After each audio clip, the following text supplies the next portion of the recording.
हरि ओम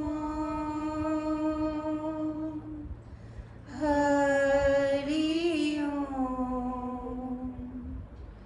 हरि ओम। हरे कृष्णा कृष्णा कृष्णा हरे हरे, हरे राम राम राम हरे हरे। हरे कृष्णा। सभी भक्तों को मेरा दंडवत प्रणाम। आज हम भगवान कृष्ण की कृपा से और अपने गुरु महाराज की कृपा से हम आज छठे दिन में, कथा के छठे दिन में प्रवेश कर रहे हैं और आशा करती हूँ कि आज के दिवस में भगवान कृष्ण के महाराज और उद्धव के ज्ञान इन सब से होते हुए हम आज की कथा का भी जो है वो नियम पूर्वक पारायण कर सकेंगे। हरे कृष्णा। जो प्रारंभिक श्लोक प्रारंभ में ही जो आया है उसका पारायण करते हैं। जन्माद्यस्य यतो अन्वयात् इतरश्च अर्थेष्वभ्यो स्वराट् तेने ब्रह्महृदाय आदिकव्ये मुह्यन्ति यत् सूर्यः तेजो वारिवृदां यथा विनिमयो यत्र विसर्गो युषा धाम्ना स्वेन सदा निहरस्तु कुहकं सत्यं परम धीमहि। हे प्रभु, हे वसुदेव कृष्ण, हे सर्वव्यापी भगवान, मैं आपको सादर नमस्कार करता हूँ। मैं भगवान श्री कृष्ण का ध्यान करता हूँ क्योंकि वे परम सत्य हैं और वो अव्यक्त सभी ब्रह्मांडों की उत्पत्ति और स्थिति और संहार के पालन के उत्पत्ति पालन और संहार के कारण हैं और वो सब कुछ परम स्वतंत्र हैं और उनसे परे और कुछ भी नहीं है। उन्होंने ही सबसे पहले जो आदि कवि ब्रह्मा थे उन्हें अपने मुख से वेदों की वाणी को बताया, जिसके विषय में जो सारे देवता हैं वो भी इसी प्रकार से भ्रम में पड़ जाते हैं जैसे मिट्टी और वारी है ना, कि कहीं पे मिट्टी में, कहीं पर स्थल में जल दिखता है, कहीं में जल में स्थल दिखता है। इस प्रकार का जो भ्रम है उसी में पड़े रहते हैं। लेकिन भगवान जो हैं वो इन सब से, भौतिक जगत से सर्वथा पृथक हैं और इसलिए वो अपने निरंतर अपने जो उस जहाँ पर कोई भी किसी प्रकार का अंधकार नहीं है, अपने वहाँ पर वो निवास करते रहते हैं। और ये जो हमारा भागवतम है इसके विषय में क्या आया है, निगम कल्पतरोर्गलितं फलं शुकमुखादमृत संयुतं पिबत भागवतम रसमायरो मुहुर्मुहुः रसिका भुवि भावुकः। अर्थात ये जो सारे निगम अर्थात वेदों के कल्प नामक जो वृक्ष है उसका ये मधुर फल है और ये मधुर फल जो है वो शुक के, जब उन्होंने शुक के मुंह से सुनते हैं तो उस मधुर फल में और मानो अमृत आ जाता है। इसीलिए भागवत की कथा का सदैव जो है वो और अधिक रुचिकर हो गया है। इसलिए इस अमृत का जो पान है अमृत रस मुक्त जीवों सहित समस्त जनों के लिए ये पहले से ही आस्वाद्य है। अब हम महाभागवत पुराण की आरती करेंगे। आरती अति पावन पुराण की, आरती अति पावन पुराण की, धर्म भक्ति विज्ञान खान की, धर्म भक्ति विज्ञान खान की, आरती अति पावन पुराण की। महापुराण भागवत निर्मल शुक मुख विचलित निगम कल्प फल परमानंद सुधा रसमय कल लीलारती रस रस विधान की, आरती अति पावन पुराण की। कलिमल मथनी त्रिताप निवारिणी, कलिमल मथनी त्रिताप निवारिणी, जन्म मृत्युमये भव भय हारिणी, सेवत सतत सकल सुखकारिणी, सुमहु औषधि हरि चरित गान की, आरती अति पावन पुराण की, विषय विलास विमोह विनाशिनी, विषय विलास विमोह विनाशिनी, विमल विराग विवेक विकासिनी, भगवत तत्व रहस्य प्रकाशिनी, परम ज्योति परमात्म ज्ञान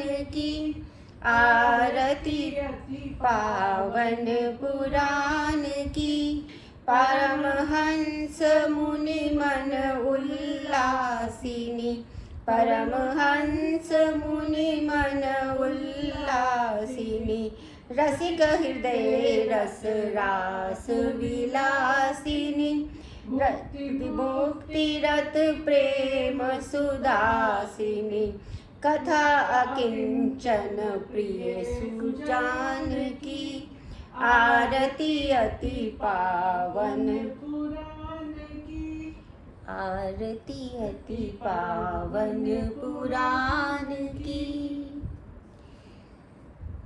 जय जय श्री राधे।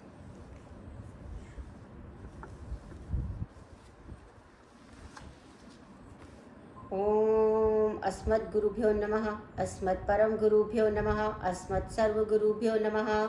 श्री राधा कृष्णाभ्यां नमः। श्रीमते रामानुजाय नमः। लंबोदरं परम सुंदरम एकदंतं रक्तांबरं त्रिनयनं परमं पवित्रम् उद्यद्दिवाकर निभोज्वल कांतिकांतं विघ्नेश्वरं सकल विघ्नहरं नमामि। शरीरं स्वरूपं ततो वा कलत्रं यशश्चारुचित्रं धनं मेरुतुल्यं मनश्चैन लग्नं श्रीगरुडन्ध्रिपद्मे ततः किं ततः किं ततः किं ततः किं। नारायणं नमस्कृत्य नरं चैव नरोत्तमं देवी सरस्वतीं व्यासं ततो जयमुदीरयेत्। जयतु देवो देवकी नन्दनोऽयं, जयतु कृष्णो वृष्णिवंशुप्रदीपः, जयतु मेघश्यामलः कोमलाङ्गः, जयतु पृथ्वीभारनाशो मुकुन्दः।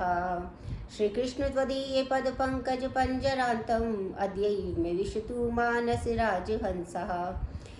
प्राणप्रयाणसमये कफवातपित्ते कण्ठावरोधनावधौ स्मरणं कुतस्ते। परहापीडं नटवरवपु कर्णयो कर्णिकारं बिभ्रद्वासा कनककपिशं व्यज्यन्तीं च मालां। रन्ध्राणवेणोरधरसुधया पूरयन् गोपवृन्दै वृन्दारण्यं सपदपर्णं प्राविशद्गीतकीर्तिः। करारविन्देन पदारविन्दे मुखारविन्दे विनिवेशयन्तं वटये पत्रस्य पुटेशियानं बालं मुकुन्दं मनसा स्मरामि। रामाय रामचन्द्राय रामभद्राय रामचन्द्राय वेदसे रघुनाथाय नाथाय सीताया पतये नमः।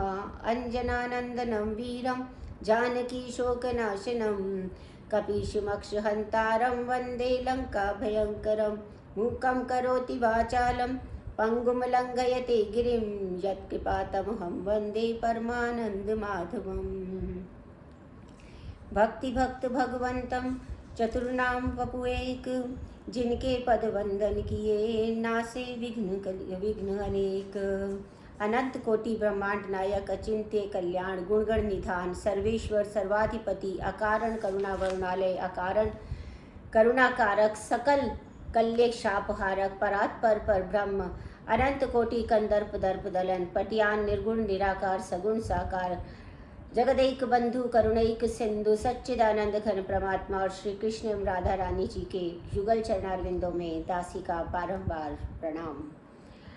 सिया राम मैं सब जग जानी, करहु प्रणाम जोर जुग पानी। भगवान ने 7 दिन तक गोवर्धन को उठा के रखा था और इससे सबको पता चल गया था कि नामकरण संस्कार के समय ही जो आचार्य ने कहा था कि इनके गुण जो हैं वो नारायण के समान होंगे, तो उसका सभी ब्रजवासियों ने, सभी गोकुलवासियों ने इस बात का प्रत्यक्ष दर्शन कर लिया था।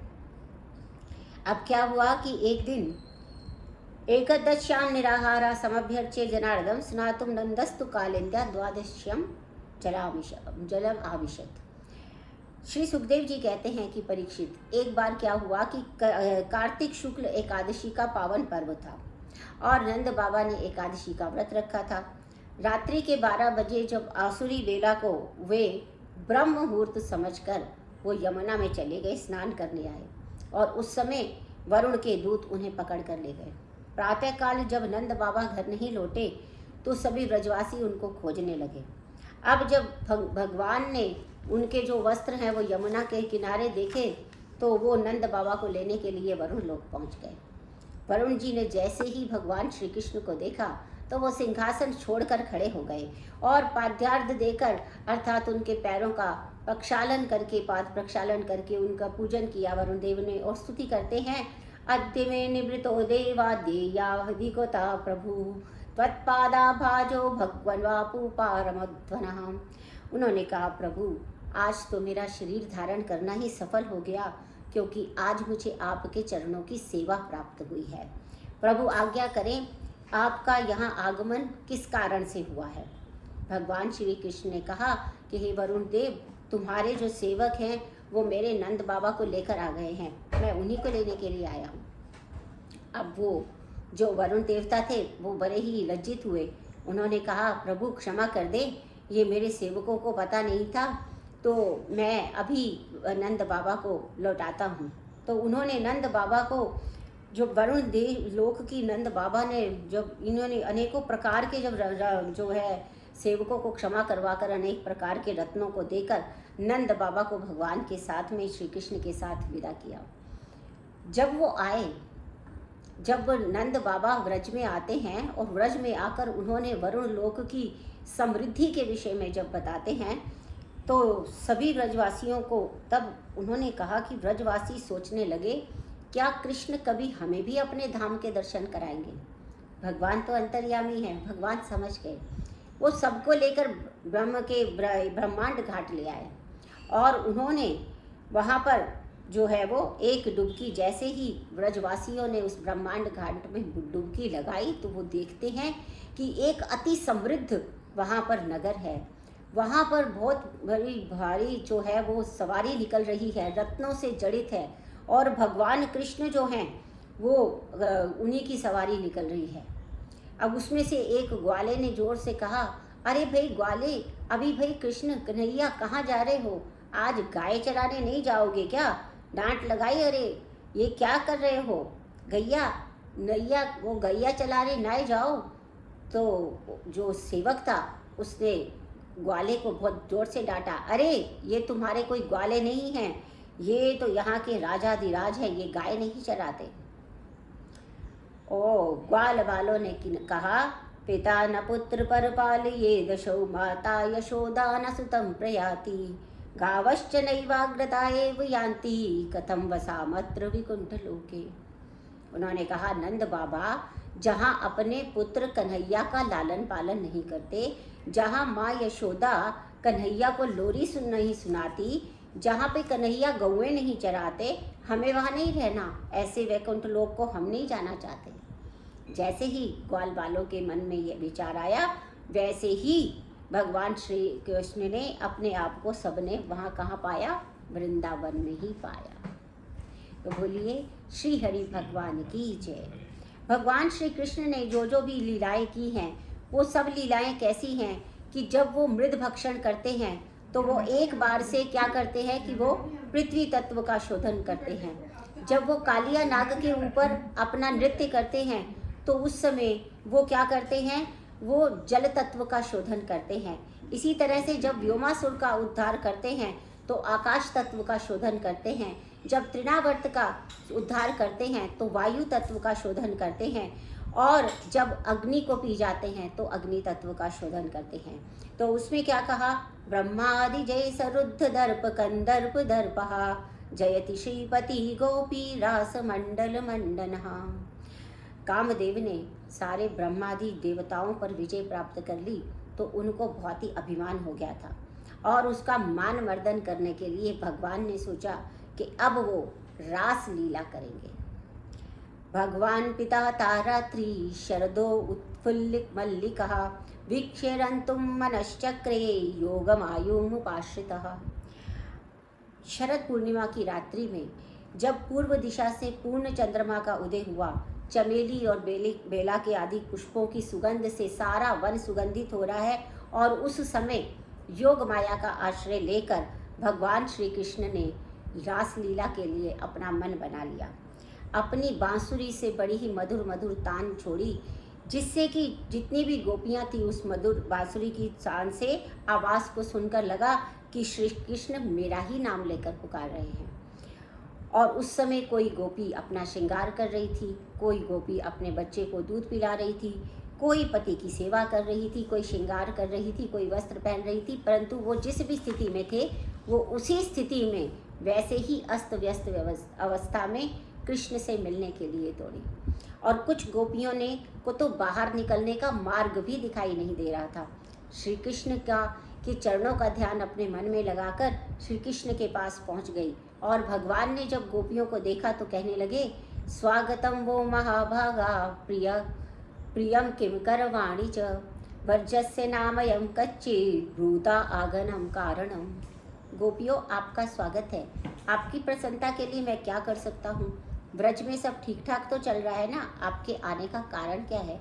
ये तो रात्रि का बड़ा भयावह समय है, इसमें अनेकों हिंसक प्राणी घूमते हैं, इसलिए आपको यहाँ नहीं आना चाहिए। आपको अपने माता पिता भाई और सभी आपको ढूंढ रहे होंगे, उन्हीं के पास जाना चाहिए। यदि आप चंद्रमा की चांदनी से चमकते हुए वन की शोभा देखने आई थी तो ये तो आपने देख ली, और अब आप वापस चली जाओ। अब क्या होता है कि जो ये गोपियां हैं वो क्या कह रही हैं, भर्तु शुश्रुणम स्त्रीणाम परोधर्मो हिमायया त्वद्बन्धूनां च कल्याणां प्रजनां तु अनुपोषणं दुःशीलो दुर्भगो वृद्धो जरारोग्ये धनोऽपि वा पति स्त्रीभिर्हातव्ये लोके अपि सुभिर्पातकी। अपने पति की निष्कपट भाव से सेवा करना, उनके बंधु बांधवों को प्रसन्न रखना और संतान का पालन पोषण करना स्त्रियों का धर्म है। अपना पति बुरे स्वभाव का भी हो या भाग्यहीन हो या वृद्ध हो, मूर्ख हो, रोगी हो या निर्धन ही क्यों ना हो, फिर भी उसका त्याग नहीं करना चाहिए। अरे गोपियों, तुम मेरे प्रेम के कारण यहाँ आई हो तो श्रवणाद दर्शनात् ध्यानां मयि भावो अनुकीर्तिनात् ना तथा सन्निकर्षेण प्रतियात ततो गृहान्। उन्होंने कहा, मेरी कथाओं का श्रवण करने से, मेरा दर्शन करने से, मेरे स्वरूप का ध्यान करने से, मेरे नामों का कीर्तन करने से तुम्हें जिस प्रकार मुझ में प्रेम उत्पन्न होता है उसी प्रकार मेरे पास में रहने से नहीं होता। इसलिए गोपियों, तुम अपने घर में लौट जाओ।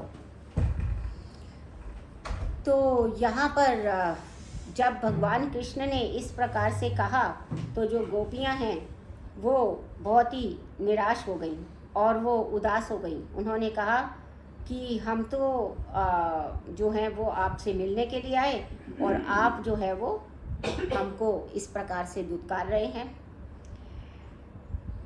तो क्या कह रही हैं वो आपस में, बाजे रे मुरलिया बाजे अधर धरे मोहन मुरली पर होठ माया विराजे।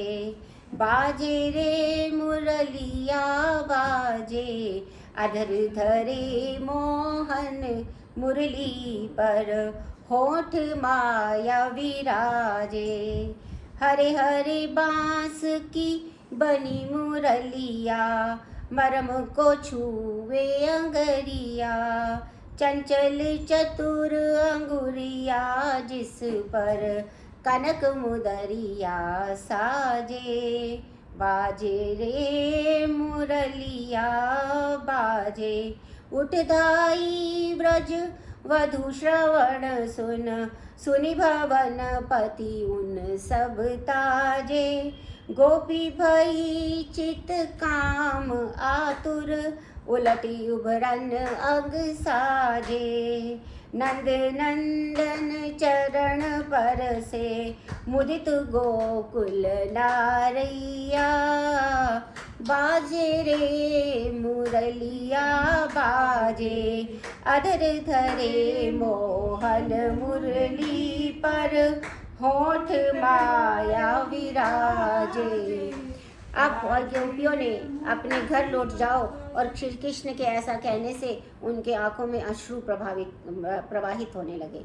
उन्होंने अपने आप को संभाल कर कहा, मैगम विभोरहति भवान गति शून्य शंसा, संत्यज्य सर्व विषयांस्तव पादमूलम, भक्ता भजस्व दुरवग्रहमात्यजस्यमान, देवो यथादि पुरुषो भजजे मोक्षं।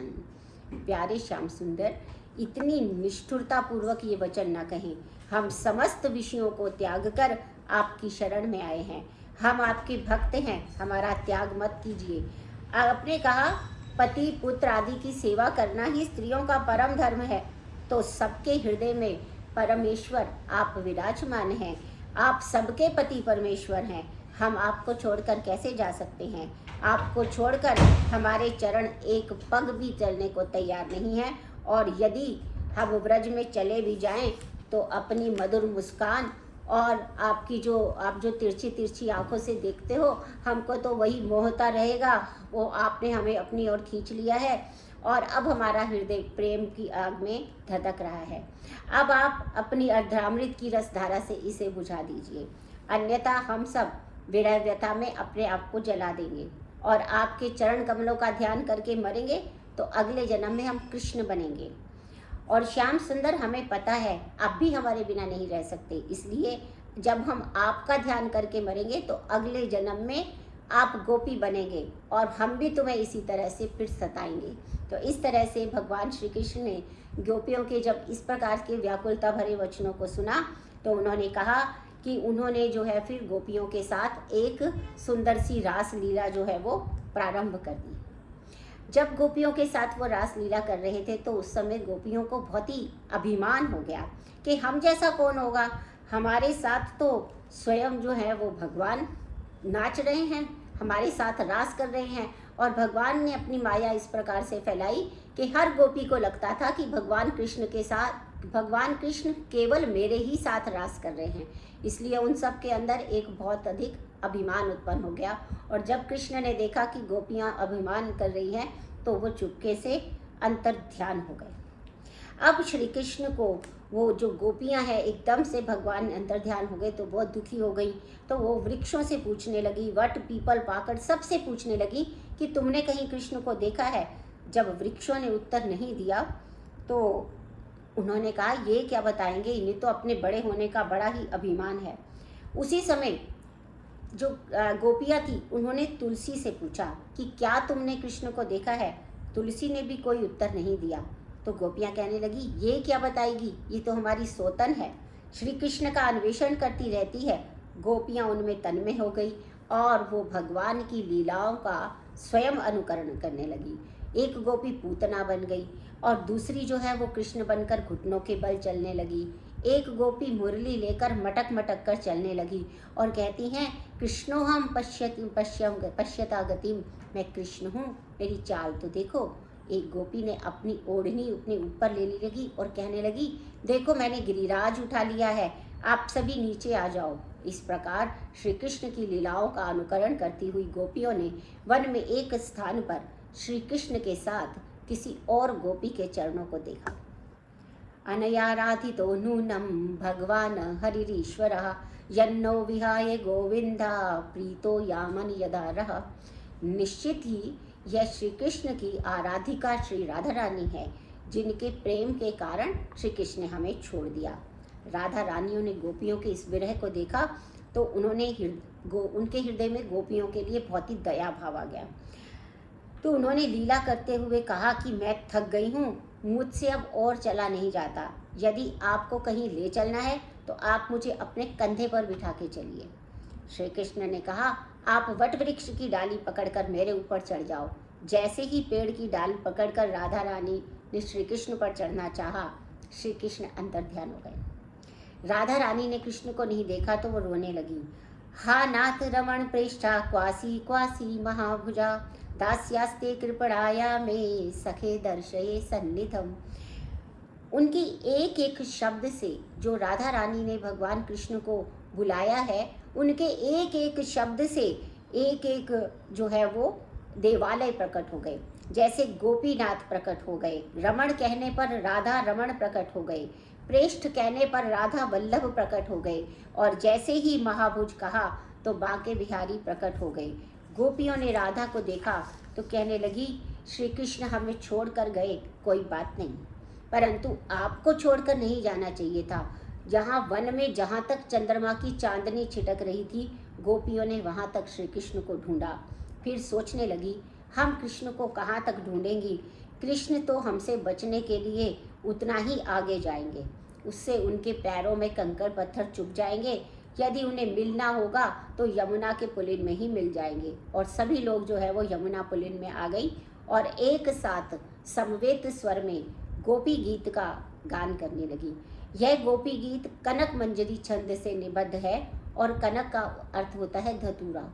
जिस तरह से धतूरा खाने से जो व्यक्ति है वो मादक हो जाता है, मद में भर जाता है, उसी प्रकार से जो गोपियाँ थी वो भगवान के प्रेम में एकदम, उनको जो है वो भगवान के प्रेम का मद हो गया था। और इसीलिए ये जो छंद था, ये गोपी छंद ही, कनक मंजरी छंद ही कहलाता है, क्योंकि इसमें कृष्ण के प्रेमानंद की प्राप्ति हो जाती है।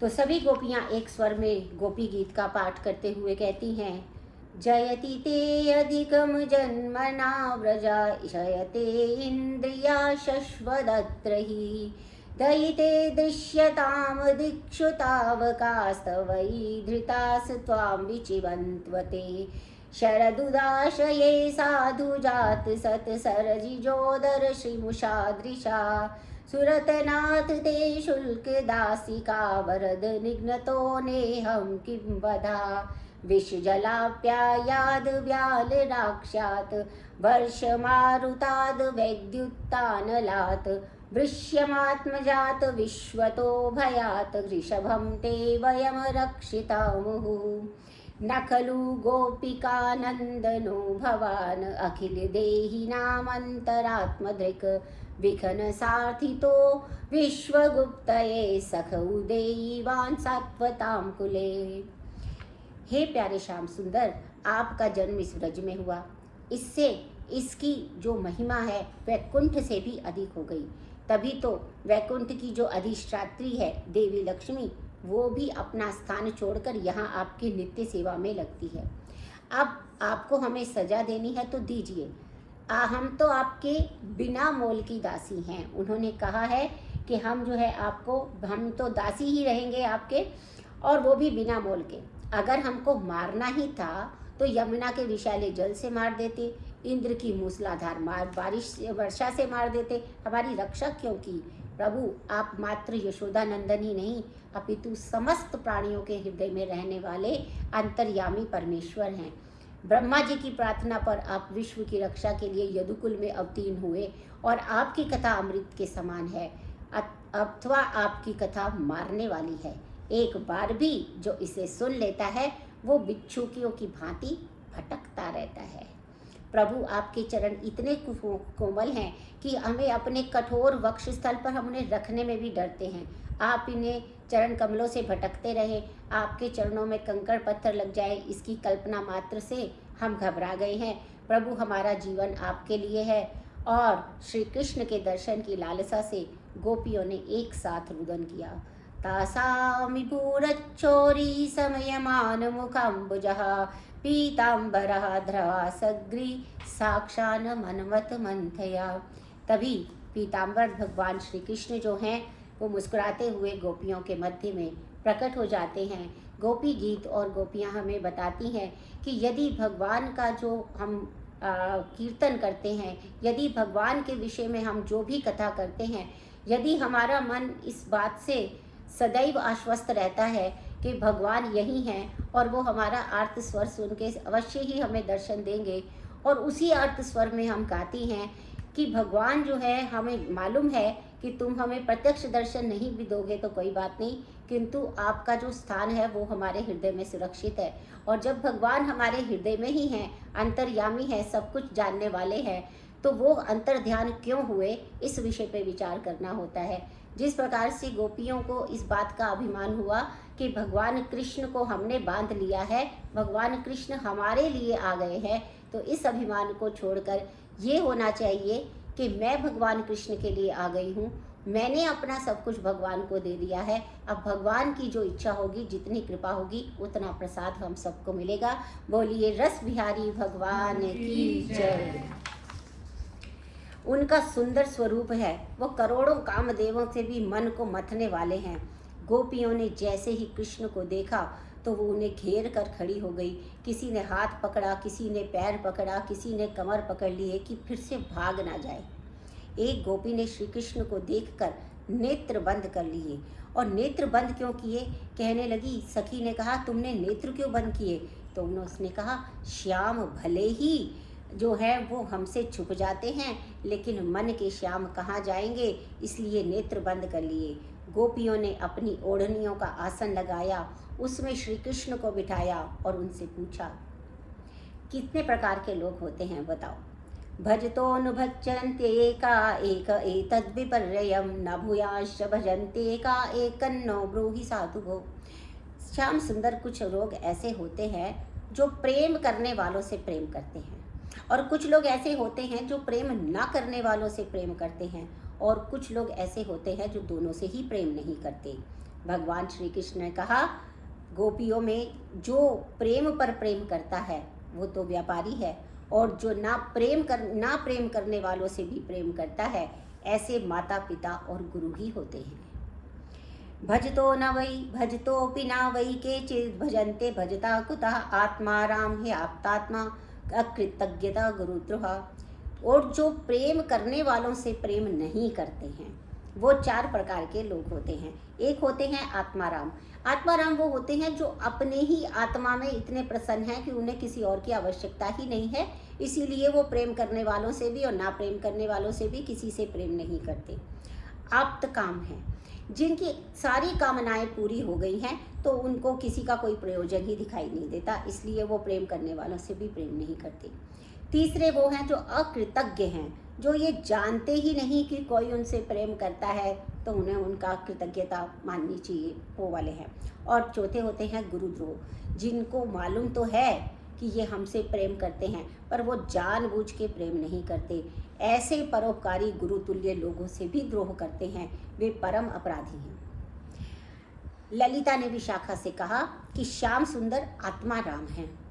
विशाखा ने कहा, नहीं, यह आत्मा राम नहीं, ये तो गोपिका राम है, गोपियों में रमण करते हैं, तो क्या आप्त काम है? नहीं, ये आप्त काम होते तो छछिया भरी छाछ पे छाछ नचायो, ये छछिया भरी छाछ पे नाचते क्यों रहते, ये मक्खन की चोरी क्यों करते? ये अकृतज्ञ है। विशाखा ने कहा, ये अकृतज्ञ भी नहीं है, इन्होंने वरदान दिया था कि शरद पूर्णिमा की रात्रि में तुम सभी मेरे साथ विहार करोगे। ललिता ने कहा, अब चौथा ही बचा है, ये गुरुद्रोह है, ये महान अपराधी है। श्री कृष्ण ने जब गोपियों की व्याख्या को तो सुना, तो गोपी, तुम्हारे हृदय में जो मेरे प्रति प्रेम था उसे प्रकट करने के लिए ही मैं अंतर्ध्यान हुआ था। मैं सैकड़ों वर्षों की आयु को प्राप्त करके भी तुम्हारे प्रेम का ऋण नहीं चुका सकता, मुझ में दोष दृष्टि मत करो। गोपियों ने श्री कृष्ण की मधुर वाणी सुनी, उनका दुख दूर हो गया और फिर वो रस क्रीड़ा प्रारंभ हुई। अनेकों देवता अपने विमानों पर चढ़ के आए और रास का दर्शन करने लगे। भगवान शंकर भी गोपी के वेश में आए। नृत्य करते करते इतने मस्त हो गए कि उनकी साड़ी खिसक गई और उनका भेद खुल गया। इसीलिए भगवान शंकर फिर गोपेश्वर के रूप में सदा के लिए वहाँ विराजमान हो गए। बोलिए गोपेश्वर भगवान की जय। रास तीन प्रकार से हुआ।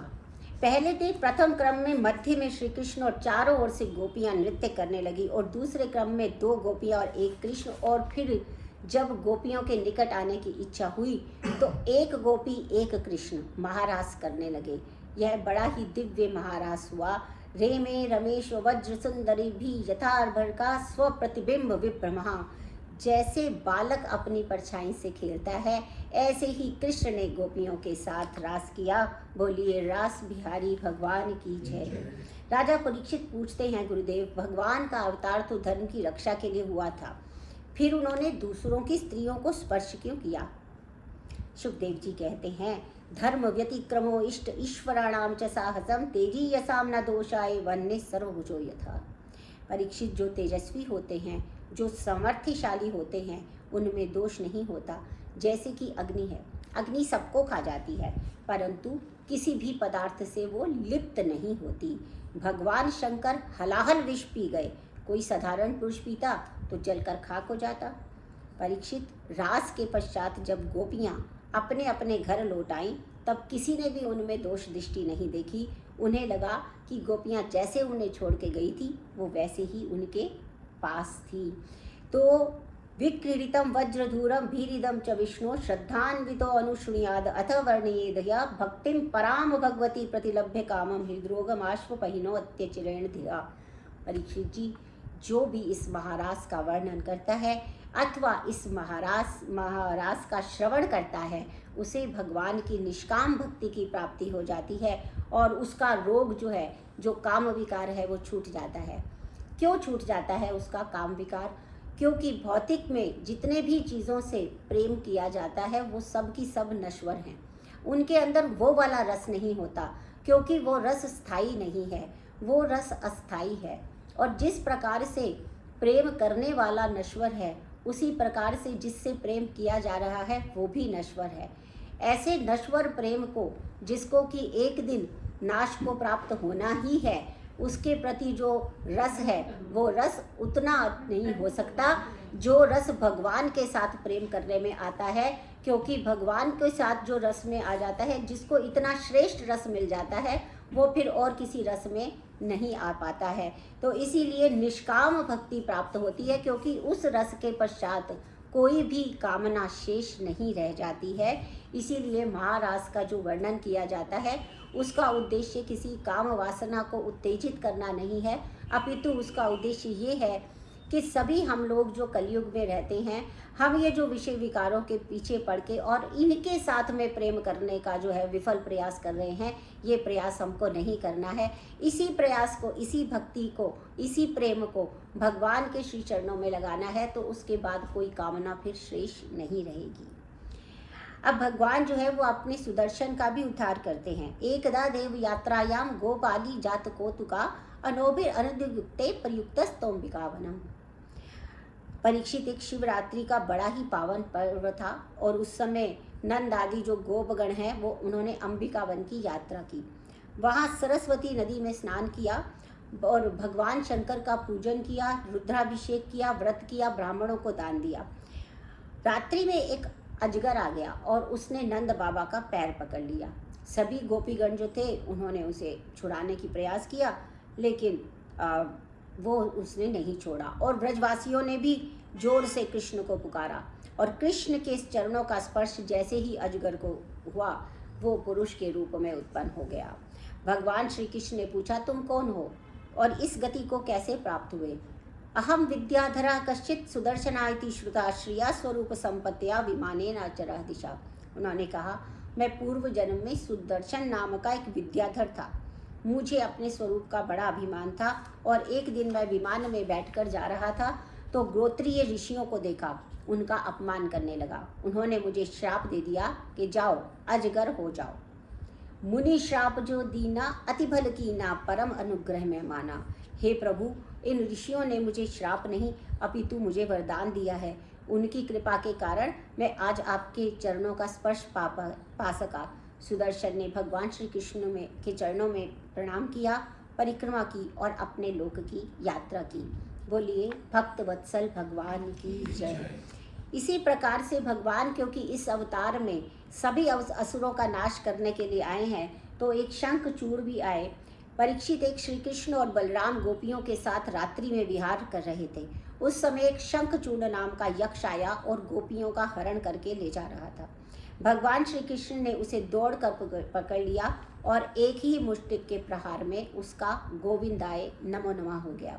उनके मस्तक से एक मणि निकली जो उन्होंने अपने भाई बलराम को भेंट कर दी।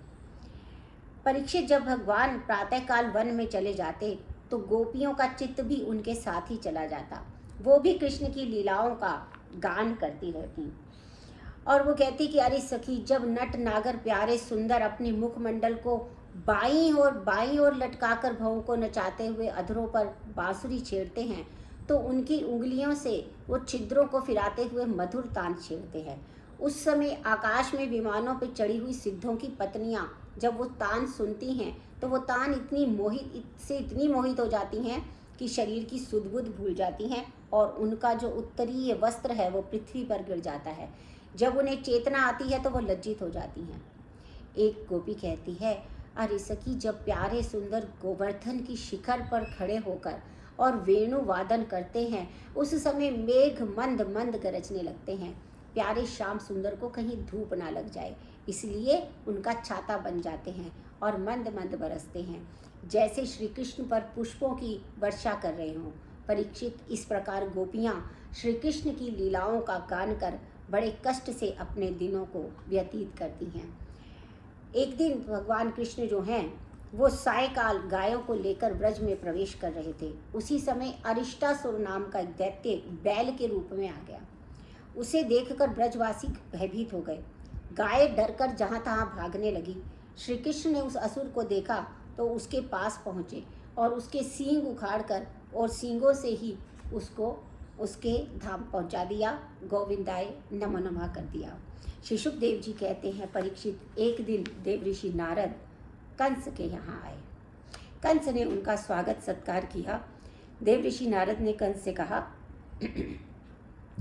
यशोदया सुताम कन्याम देवक्या कृष्णमेव च रामम च रोहिणी पुत्रम वसुदेवेन विभज्यता। कंस, तुम्हारे हाथ से छूटकर जो कन्या आकाश में चली गई थी वो यशोदा की पुत्री थी और व्रज में जो कृष्ण हैं वो देवकी के पुत्र हैं और बलराम रोहिणी के पुत्र हैं। वसुदेव जी ने तुम्हारे डर के कारण उन्हें अपने मित्र नंद के यहाँ पहुँचा दिया था। अब तुम्हारे जितने भी दैत्य जो है वो व्रज में गए उसका संहार उन दोनों ने ही किया है। इसलिए अब आप ऐसा प्रयास करो कि वो मथुरा आ जाएं। यहाँ योजना बनाकर तुम उनके वध की तैयारी करो। कंस ने जब यह सुना तो उसने वसुदेव और देवकी को पुनः जो है वो कारागार में डाल दिया।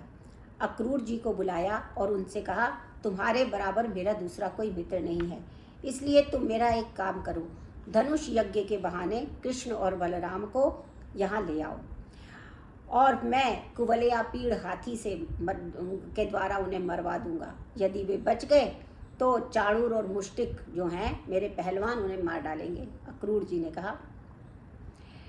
अक्रूर जी बुद्धिमान है, वो कहते हैं, सिद्ध्य सिद्धयो समम कुर्यात दैवम ही फल साधनम।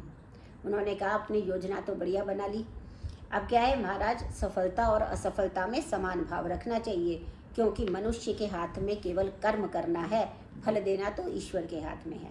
मनुष्य बहुत प्रकार की योजनाएं बनाता है परंतु प्रारब्ध तो सबको नष्ट कर देता है। ऐसा कह के अक्रूर जी वृंदावन जाने की तैयारी कर रहे हैं। उन्होंने केशी नाम के दैत्य घोड़े का रूप धारण कर व्रज में वहाँ पे आतंक मचाने लगा, एक केसी नाम का दैत्य जो था। और जब श्री कृष्ण ने उनको देखा तो वो मारने दौड़ा। श्री कृष्ण ने उसके पैरों को पकड़ा और पृथ्वी पर पटक कर मार दिया। इसी समय भगवान जो है नारद जो है भगवान कृष्ण के पास आए, उनके चरणों में प्रणाम किया और कहा, प्रभु, सौभाग्य से आज केशी दैत्य मारा गया। अब मैं परसों आपके हाथों से ये चाणूर, मुष्टिक और कुवलया हाथी और कंस को मरा हुआ देखूंगा। श्री कृष्ण ने कहा, देव ऋषि नारद, हमने तो ऐसी कोई योजना अभी बनाई नहीं, आप कहाँ से आ गए?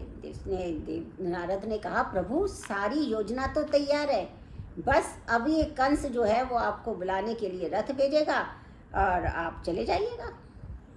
भगवान श्री कृष्ण ग्वाल वालों के साथ लुका छुपी का खेल खेल रहे थे और उसी समय एक व्योमासुर नाम का एक दैत्य ग्वाल बालों का वेश धर के आया और वहाँ अनेक ग्वालों को ले जाकर गुफा में छिपा दिया।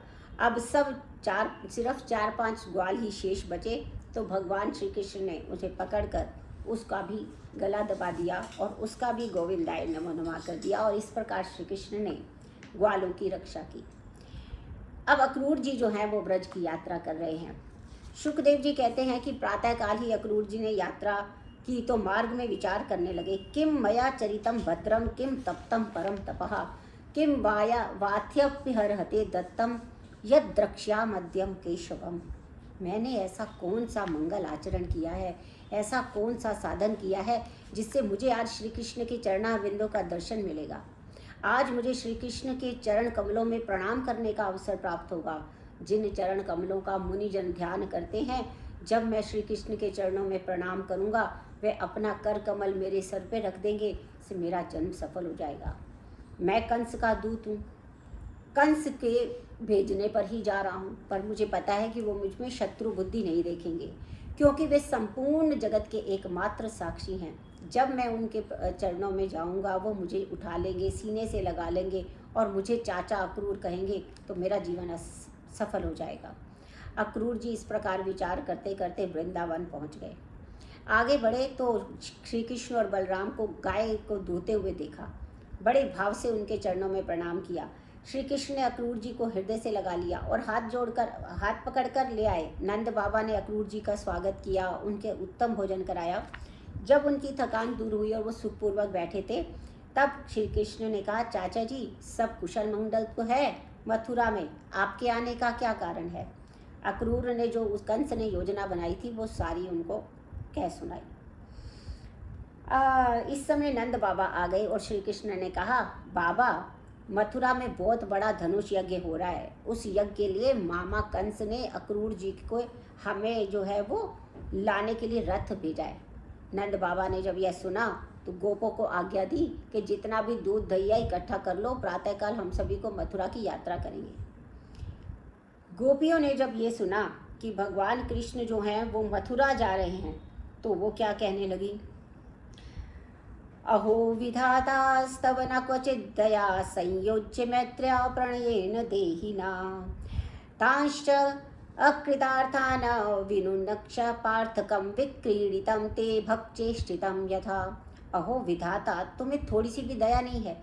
तुम सौहार्द और प्रेम में प्राणियों को आपस में जोड़ते हो, उनकी सभी इच्छाएं अभिलाषाएं अभी पूर्ण भी नहीं होती, उन्हें अलग कर देते हो। तुम्हारा ये खेल जो है वो बच्चों के खेल के समान व्यर्थ है।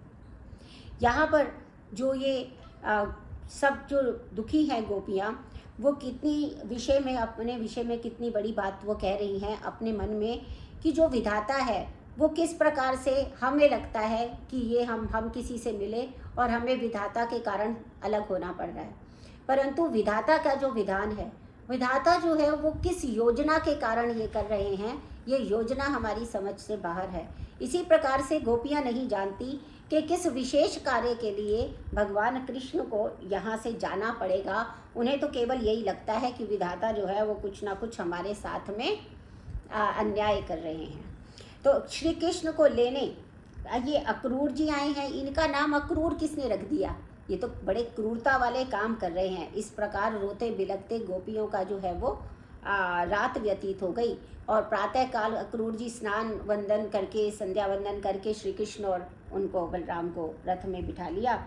अब मथुरा गमन करते हैं। कृष्ण कहते हैं, कृष्ण लेते हैं व्रज से विदाई कि मैया मोहे याद ना करे।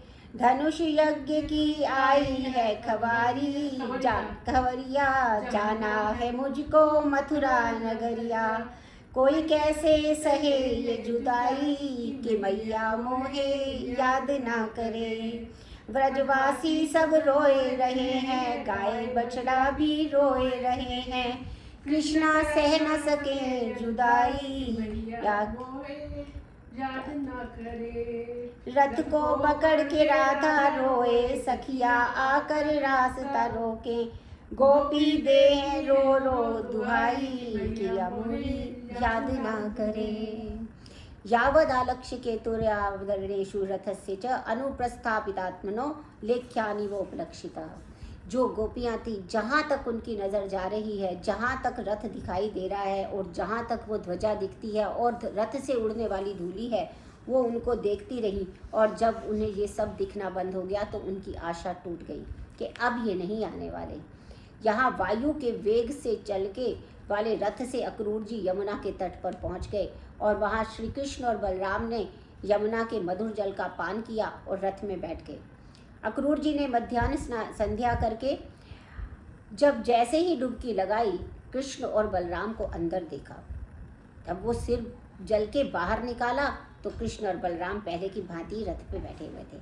अक्रूर जी विचार करने लगे, ये तो बाहर हैं तो जल के अंदर कौन है। उन्होंने पुनः डुबकी लगाई और भगवान के विराट स्वरूप के दर्शन हो गए। अक्रूर जी ने उनके चरणों में प्रणाम किया। नतोस्मे हम तवाखिल हेतु हेतुम नारायणम पुरुषमाद्यम अव्ययम यन्नाभिजातर्विंद कोशाद ब्रह्मा विरासित यतेश को लोकहा। हे प्रभु, आप समस्त कारणों के कारण हैं, अविनाशी पुरुषोत्तम भगवान नारायण हैं।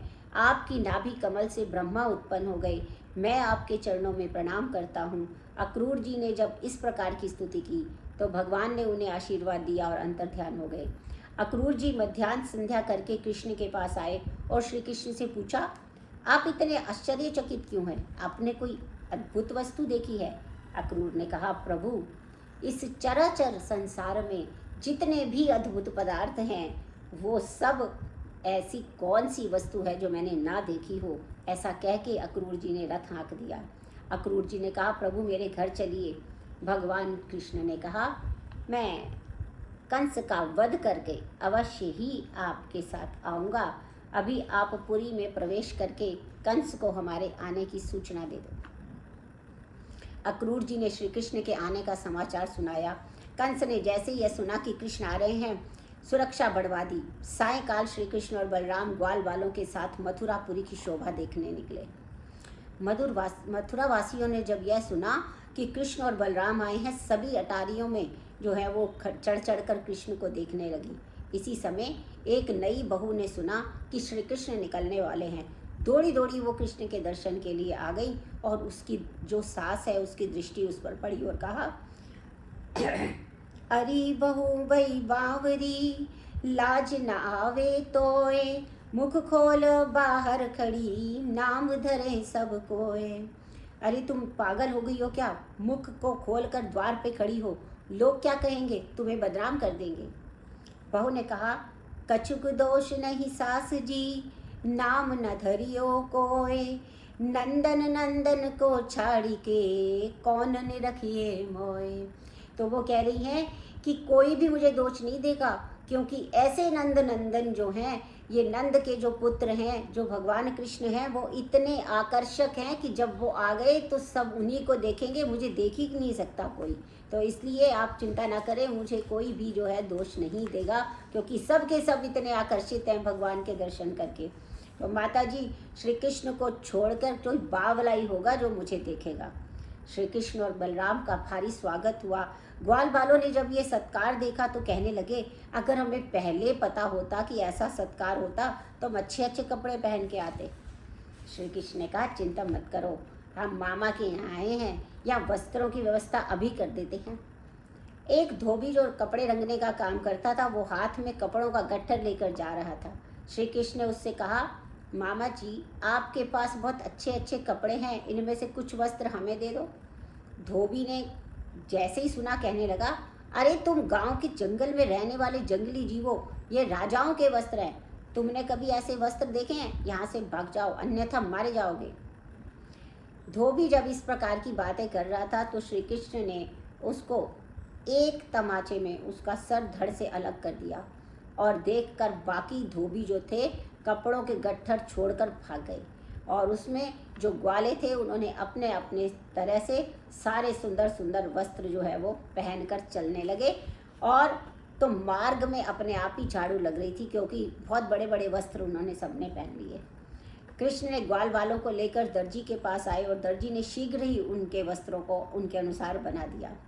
कृष्ण ने दर्जी को आशीर्वाद दिया कि कलयुग में जितने का कपड़ा होगा उससे अधिक की सिलाई होगी। इसके पश्चात सुदामा माली के गए। सुदामा माली ने श्री कृष्ण और बलराम के पैर पखारे और सभी ग्वाल बालों को सुंदर सुंदर मालाएं पहना दी। अब श्री कृष्ण ने कहा, मित्रों अब चंदन भी लग जाए, उन्होंने कहा तो मज़ा आ जाएगा। मैंने कहा उसकी भी व्यवस्था भी कर देते हैं। आगे गए तो एक युवती हाथ में चंदन का पात्र लिए हुए खड़ी थी।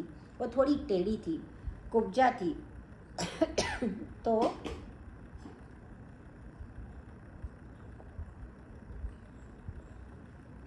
श्री कृष्ण ने कहा, सुंदरी तुम कौन हो और कहाँ जा रही हो?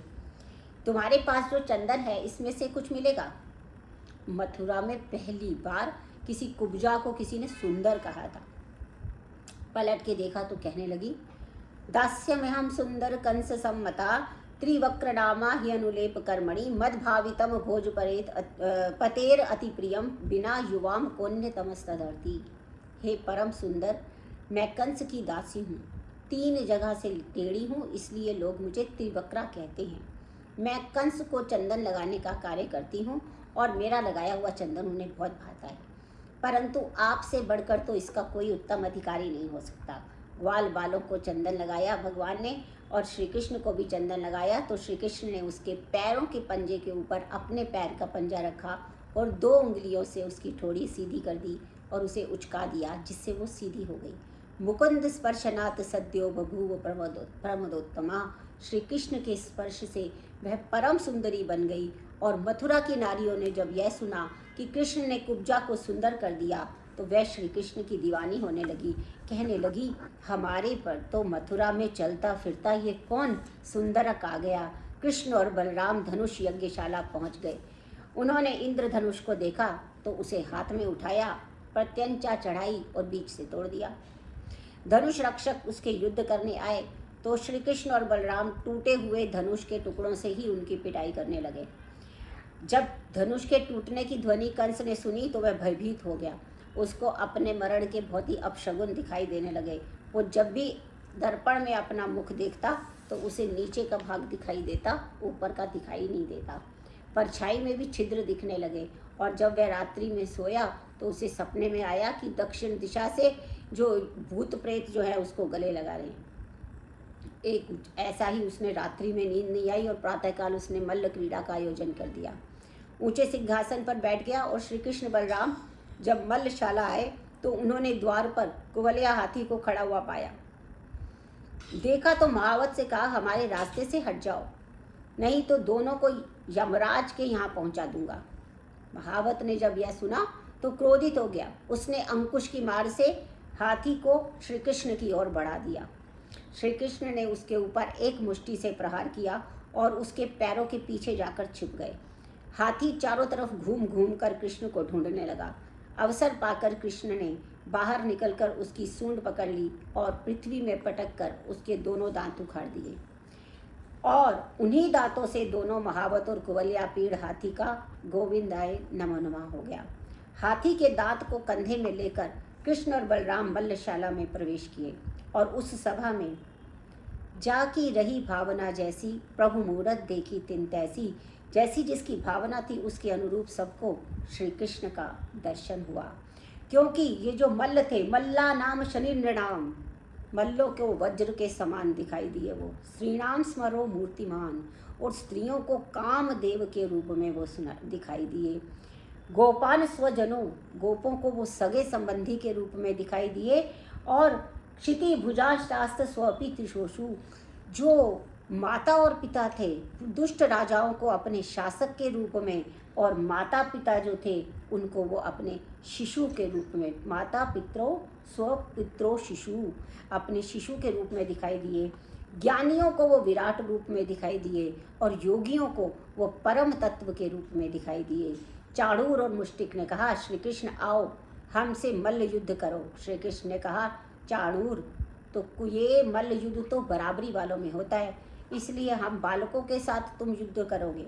चाणूर ने कहा, न बालो न किशोरस्त्वं बलश्च बलिनाम्बरः लीलयेभ्यो हतो येन सहस्र विपद सत्वभृत। कृष्ण ने, ना तो तुम बालक हो ना किशोर हो, तुम बलवानों में श्रेष्ठ हो। अभी अभी तुमने कुवलिया हाथी को मार दिया, इसलिए आओ युद्ध करो। चाणूर ने जब इस प्रकार कहा तो कृष्ण चारुण से और बलराम मुष्टिक से जा भिड़े। भारी मल्ल युद्ध हुआ और अंत में कृष्ण और चारूर को दोनों को जो है वो उन दोनों का गोविंदाय नमो नमः हो गया, उनका प्राणांत हो गया। और दोनों के मारे जाने पर शल और तोशल युद्ध करने आए और श्री कृष्ण और बलराम ने उन दोनों का भी गोविंदाय नमो नमः कर दिया। इन चारों के मारे जाने पर बाकी सब पहलवान वहाँ से भाग खड़े हुए और मथुरावासी ढोल नगाड़े बजाने लगे। कंस ने आवाज़ लगाई, बंद करो ढोल नगाड़े, नंद वसुदेव को मार डालो और श्री कृष्ण बलराम को बंदी बना लो। उसी समय श्री कृष्ण ने जोर से छलांग लगाई, कंस के पास पहुंच गए और उन्हें धक्का दिया, जिससे वह पृथ्वी पर गिर पड़ा और उसका भी गोविंदाय नमो नमः हो गया। उसके 8 भाई कंक न्यग्रोध आदि युद्ध करने आए और श्री कृष्ण और बलराम ने उनका भी प्राणांत कर दिया। कंस के मारे जाने पर उनकी पत्नियां दुखी हुईं और श्री कृष्ण के पास आई। कृष्ण ने उन्हें सांत्वना प्रदान की, कंस का क्रियाकर्म कराया और अपने माता पिता देवकी और वसुदेव को मुक्त कराया और उनके चरणों में प्रणाम किया और कहने लगे, यस्तयोरात्मजः कल्प आत्मना च धनेन च वृत्तिं न दद्यात् प्रेत्य स्वमांसं खादयन्ति ही। पिताजी, जो पुत्र का शरीर होता है वो माता पिता का दिया हुआ है। इस स्थिति पर में समर्थ होने पर भी जो माता पिता की सेवा नहीं करता वह नरक में जाता है। यमदूत उसे मांस खिलाते हैं। पिताजी, कंस के डर के कारण हम आपकी सेवा नहीं कर सके, इसलिए आप हमारे इस अपराध को क्षमा करें। देवकी और वसुदेव ने कृष्ण और बलराम को गले से लगा लिया और श्री कृष्ण ने अपने नाना उग्रसेन को मथुरा का राजा बनाया और नंद बाबा के पास आए, उनके चरणों में प्रणाम किया। नंद बाबा की आंखों से झरझर आंसू बह रहे थे। श्री कृष्ण ने बड़े दुखी मन से नंद बाबा की विदाई की। वसुदेवनी ने अपने पुरोहित गर्गाचार्य जी से कृष्ण और बलराम का उपनयन संस्कार कराया और उन्हें विद्याध्ययन के लिए संदीपनी मुनि के आश्रम उज्जैन भेज दिया। वहाँ श्री कृष्ण बलराम ने रहस्य सहित धनुर्वेद, धर्म शास्त्र, न्याय और इस तरह से 64 कलाएं सीखी और उन्होंने संदीपनी मुनि से कहा कि गुरुदेव, आप गुरु दक्षिणा मांग लीजिए। संदीपनी मुनि ने कहा कि कृष्ण, अगर तुम मुझे कुछ देना ही चाहते हो तो प्रभास क्षेत्र में गए हुए हमारे पुत्रों को लौटा कर दो। श्री कृष्ण ने संदीपन मुनि को प्रणाम किया और समुद्र से कहा, गुरु पुत्रों को तुम बहा कर ले गए थे, उन्हें शीघ्र ही ला कर दो। समुद्र ने कहा, प्रभु, गुरुपुत्र हमारे पास नहीं है, हमारे अंदर पांचजन्य नामक एक दैत्य रहता है, उसने ही आपके गुरुपुत्रों का हरण किया हो। तो श्री कृष्ण ने समुद्र में प्रवेश किया और पंचजन का वध किया और उसी पंचजन ने का शंख लेकर वो आए और तब से जो भगवान कृष्ण है उनके शंख का नाम है पंचजन्य शंख। उसे सुनाया। यमराज जी आरती की थाली लेकर बाहर आ गए और श्री कृष्ण बलराम का पूजन किया और कहा, प्रभु आज्ञा दीजिए, मैं क्या सेवा करूं। तब उन्होंने कहा, गुरुपुत्रम मिहानीतम निज कर्म निबंधनम आनयस्व महाराज मच्छासन पुरस्कृतः। उन्होंने कहा, अपने कर्मों के अनुसार लाए हुए गुरुपुत्र को मेरी आज्ञा से मुझे सौंप दो। यमराज ने गुरुपुत्रों को लाकर दे दिया और श्री कृष्ण ने गुरुपुत्रों को उज्जैन में अपने संदीपनी मुनि को दिया, उनसे आशीर्वाद लिया और उन्होंने कहा कि तुम्हारी विद्या सदा सदा के लिए बनी रहेगी और श्री कृष्ण मथुरापुरी लौट आए। अब एक दिन माता देवकी ने भगवान श्री कृष्ण को भोजन परोसा।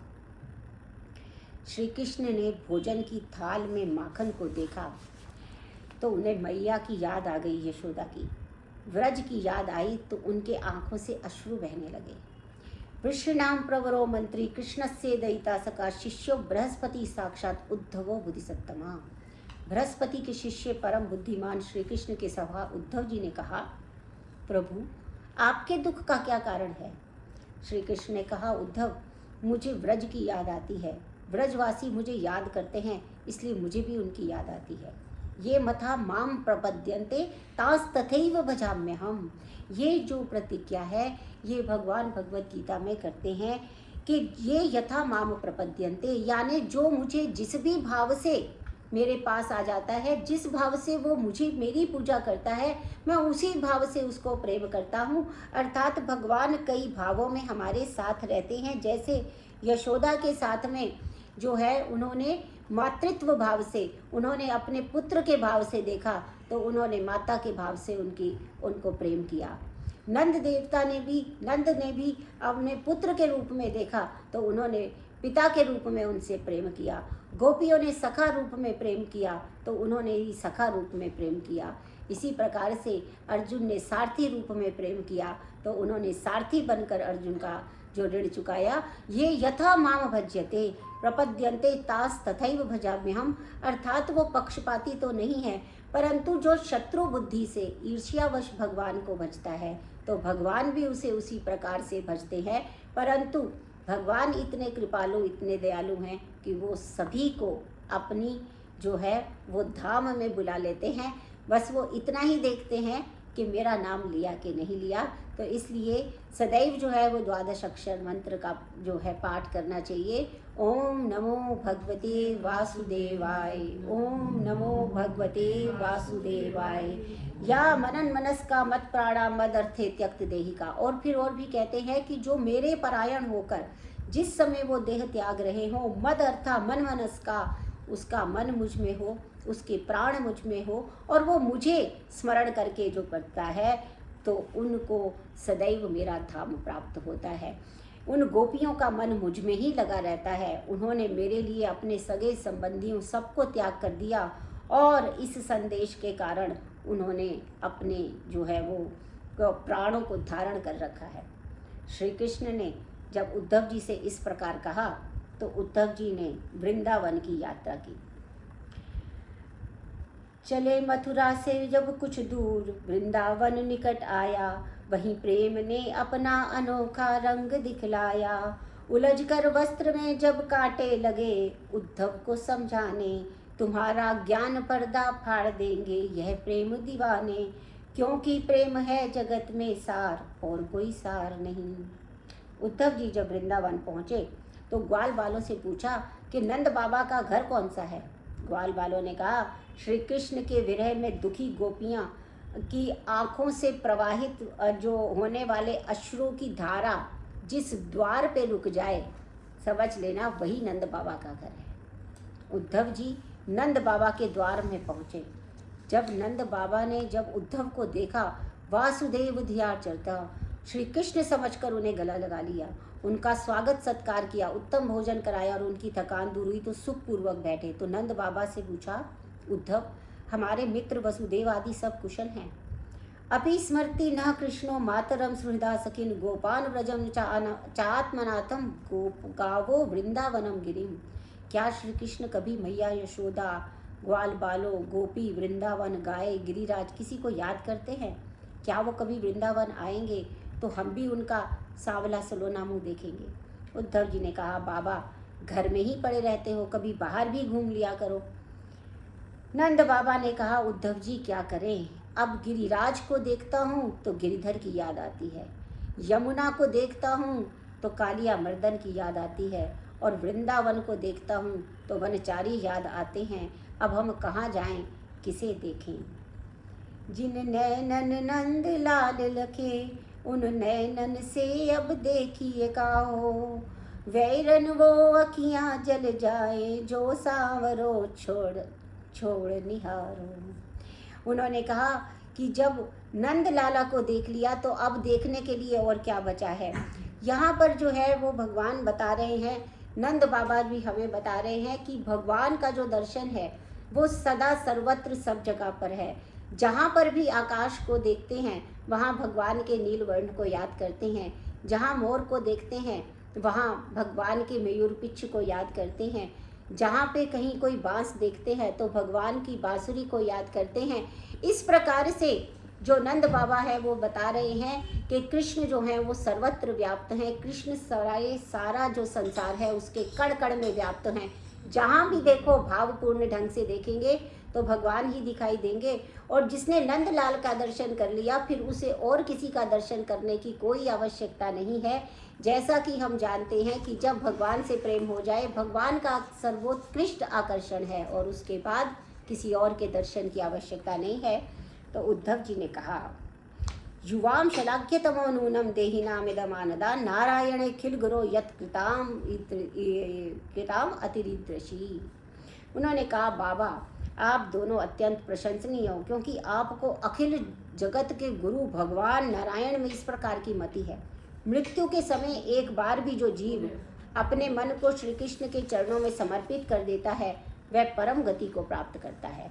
बाबा, श्री कृष्ण आपसे मिलने अवश्य आएंगे, परंतु श्री कृष्ण केवल आपके पुत्र ही नहीं, वो तो समस्त प्राणियों के हृदय में विराजमान परम पिता परमात्मा है। वो कह रहे हैं, न माता न पिता तस्ये, न भार्या न सुता दया, न आत्मीयो न परश्चापि, न देहो जन्म एव च। ना उसका कोई माता है, ना पिता है, ना पत्नी है, ना पुत्र है, ना कोई अपना ना पराया, ना गे है, ना कोई घर है, ना कोई जन्म है। मैया यशोदा ने कहा, उद्धव, जब उसका गे और जन्म नहीं होता तो जिन निरंजन की आंखों में मैंने अंजन लगाया, जिन निराकार को मैंने आकार देकर वस्त्रों से सजाया, जिसे मैंने अपने गोद में बैठाकर भोजन कराया, जो इस आंगन में खेला करता था, मैया मैया कहकर मुझसे लटक जाता था, वह कौन था? उद्धव जी मैया के वचनों का कोई जवाब नहीं दे पाए, शांत हो गए और इस प्रकार वार्ता करते करते रात्रि व्यतीत हो गई। प्रातःकाल आया तो गोपियों ने नंद बाबा के द्वार पर जो रथ देखा, उन्हें लगा कि शायद अक्रूर आया है। उद्धवस्य रथम दृष्ट्वा क्रूरम रामास संस्कृते दुग्धेन दग्ध जिह्वस्तु तक्रम पिबति फुत्कृतः। उन्होंने कहा कि जब ये अब किसको लेने आ गया, हमारे श्याम सुंदर तो पहले ही जा चुके हैं, अब क्या अपने स्वामी कंस का पिंडदान करने के लिए हमको लेने आया है। गोपियाँ इस प्रकार कह रही थी कि प्रातःकाल नित्य नियम कर उद्धव जी वहाँ आए। गोपियों ने उद्धव जी को वहाँ देखा तो कहने लगी, यह श्री कृष्ण का वेश धारण करने वाला कौन है? उद्धव ने कहा कि मैं श्री कृष्ण का दूत हूँ। और गोपियों ने कहा, श्री कृष्ण ने अपने माता पिता का हालचाल पूछने के लिए ही भेजा होगा, अन्यथा अब उन कृष्ण को स्मरण करने लायक यहाँ बचा ही कौन है। जैसे विद्या अध्ययन कर शिष्य गुरु को भूल जाता है, जैसे दक्षिणा मिलने पर ब्राह्मण यजमान को भूल जाता है, जैसे फल समाप्ति होने पर पक्षीगण वृक्ष को भूल जाते हैं, ऐसे ही हमारे से काम निकलने के बाद श्री कृष्ण ने हमें छोड़ दिया। गोपियाँ इस प्रकार कह रही थी कि उसी समय एक भंवरा आया और किशोरी जी ने, राधा रानी ने उस भ्रमर को देखा तो उसे कृष्ण का दूत समझ लिया और उससे कहने लगी, मधुपुकित बंधनो मास कृषांग्री सपत्न्या कुच विलु ललिताम कुलाम कुमशना मुश्रिभना वह तो मधुपति स्तनमानिनाम नाम प्रसादम यदुससी विडम्बे यस्य दूतस्तम ईदृक। हे मधु, तू कपटी का सखा है, जैसे तेरा स्वामी वैसे तू भी कपटी, इसलिए मेरे पैरों को मत छू, क्योंकि तेरी मूँछों में मथुरा की माननी स्त्रियों के वक्षस्थल का केसर लगा है। जैसे तेरे स्वामी का मन एक जगह नहीं टिकता, ऐसे तू भी एक फूल से दूसरे फूल पे मंडराता रहता है। जब तेरे स्वामी राम वन गए थे तब तुमने निरपराध वाली को व्याघ्र के समान छिपकर बड़ी निर्दयता से मार दिया था।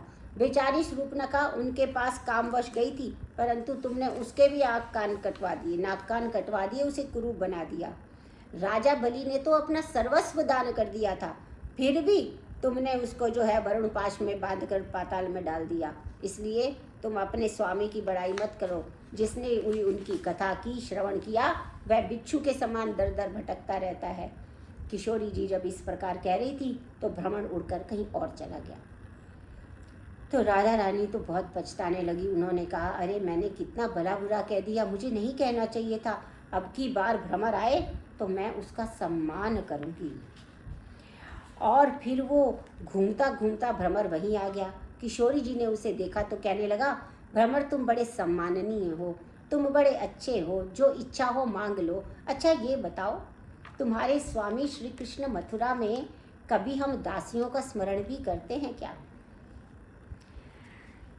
तो उन्होंने जो है अब उद्धव को देखकर जो है वो ज्ञानी बनकर आए थे और सबको ज्ञान देना चाह रहे थे। तो गोपियाँ क्या कह रही हैं, हम प्रेम दीवानी हैं वो प्रेम दीवाना, हम प्रेम दीवानी हैं वो प्रेम दीवाना। हे उद्धव हमें ज्ञान की पोथी ना पढ़ाना, हे उद्धव हमें ज्ञान की पोथी ना पढ़ाना, तन मन जीवन श्याम का और श्याम हमारा काम, रोम रोम में बस रहा वो मत वाला श्याम, इस दिल में अब प्रेम का नहीं कोई ठिकाना, हम प्रेम दीवानी हैं वो प्रेम दीवाना, ऊधो तुम असुवन को जो हरिसन मुख ले जाओ, ऊधो तुम असुवन को जो हरिसन मुख ले जाओ, पूछे हरि कुशल तो चरणों में दिया चढ़ाओ, कहियो जी इस प्रेम का कुछ तो नजराना, हम प्रेम दीवानी हैं वो प्रेम दीवाना, प्रेम डोर से बंध रहा जीवन का संयोग, प्रेम डोर से बंध रहा जीवन का संयोग, चरण की पूजा करे यही हमारा योग, कानों में रहे गूंजत वंशी का तराना, हम प्रेम दीवानी हैं वो प्रेम दीवाना, ऐ उद्धो हमें ज्ञान की पोथी ना पढ़ाना। सुना जब प्रेम का अद्वैत तो उद्धव की खुली आंखें, पड़ी थी ज्ञान मद की धूल जिनमें वह धुली आंखें, हुआ रोमांच तन में बिंदु आँखों से निकल आया, गिरे श्री राधिका पग पर कहा गुरु मंत्र है पाया, कि प्रेम जगत में सार है और कोई सार नहीं है। उद्धव जी ने गोपियों की वृत्ति को देखा तो कहने लगे, अहो यूयस संपूर्णार्थ भवत्य लोक पूजिता वासुदेवे भगवती यास्म्यत्यर्पितम मनः।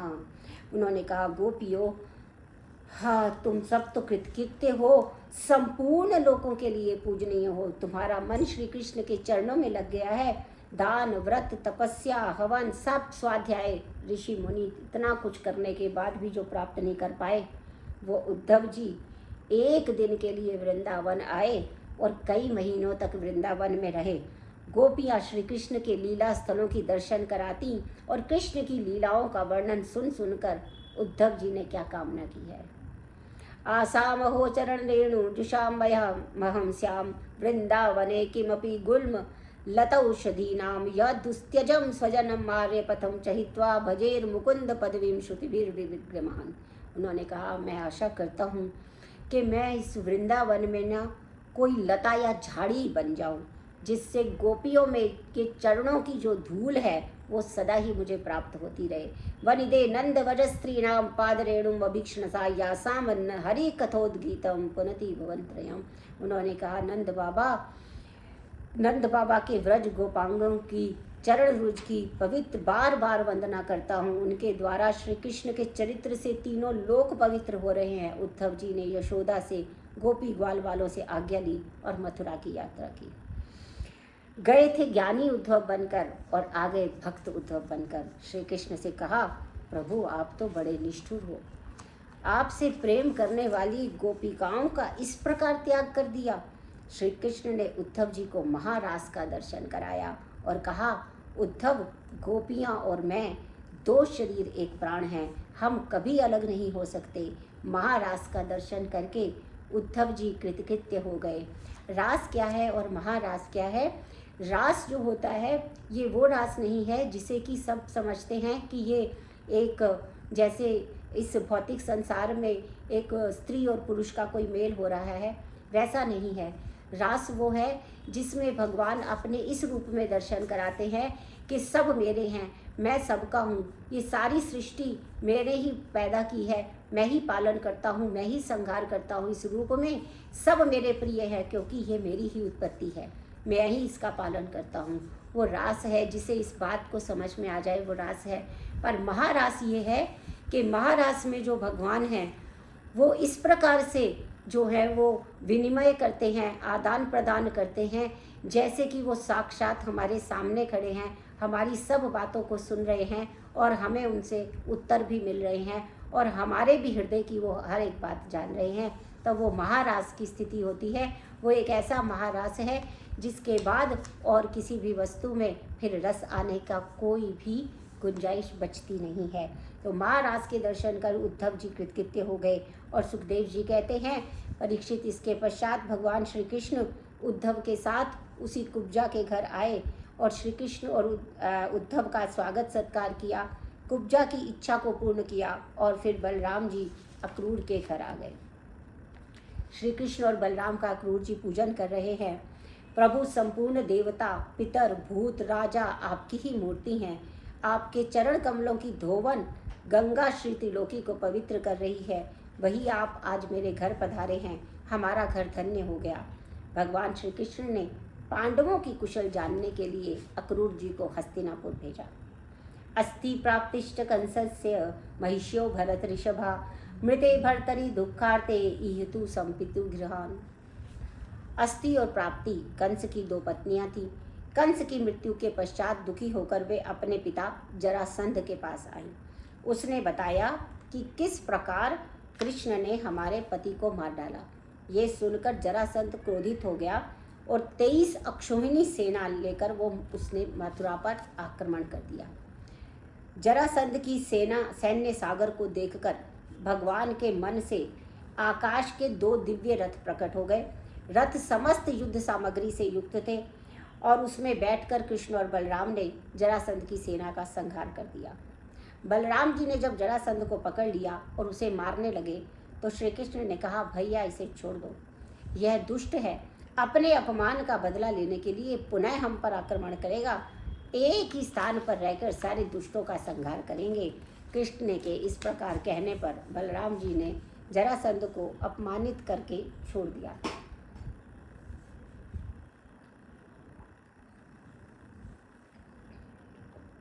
जरासंध ने 16 बार आक्रमण किया। मथुरा में प्रत्येक बार श्री कृष्ण और बलराम ने संहार कर देते और छोड़ देते।